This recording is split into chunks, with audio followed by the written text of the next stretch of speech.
لەو کەسەی کە ڕیبا دەخۆیت و ئیشی ڕیبا دەکەی. والله تاوانێکی زۆر گەورەت ئەنجام داوە و تۆ لای خوای گەورە مەلعونی لعنەتت لێکراوە، نەفرەتت لێکراوە. ئەگەر نوێژ بکەی ڕۆژ بگری عیبادەتی خۆش بکەی، ئەگەر شەو نوێژش بکەی هەر تۆ نەفرەت لێکراوی،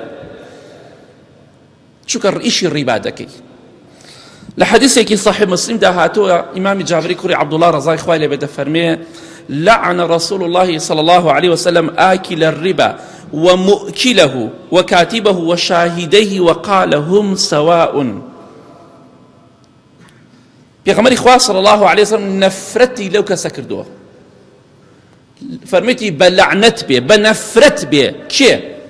کێ وای فەرمووە پێغەمبەری خوا صلى الله عليه وسلم بفرماني خوا واتە نەفرەتی خوا و پێغەمبەری خوا صلى الله عليه وسلم لەسەر ئەو کەسە بێ کە ڕیبا دەخوا. طبعا پارەپەیاکی بۆ چتە ئیخۆی زۆربەی ئەخۆی. ومؤكله ئەوەی کە وەری ئەگرێ، ئیتر لە شوێنەکە ئیشەکەی ئیشی ڕیبا ئەکەن بەخوا من عوزر بە نایەنمەوە، خۆت دەقەڵکە بۆ شوێنێتر مادەم شوێنەکە شوێنی ڕیبایە.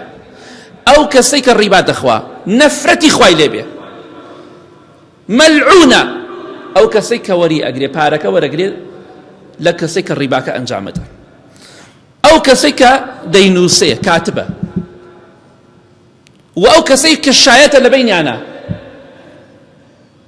وتفرمي پێغەمبەری خوا صلی الله علیه و سلم وقال هم سواء، ئەوەی ڕیبا ئەخوا، ئەوەی وەری ئەگرێ، ئەوەی شایەتە، ئەوەی دەینووسێ، هەر هەمویان یەکسان لە تاوانەکە، یەک تاوانیان بۆ دەنووسێ، کەواتە هەمویان مجریمن تاوانبارن.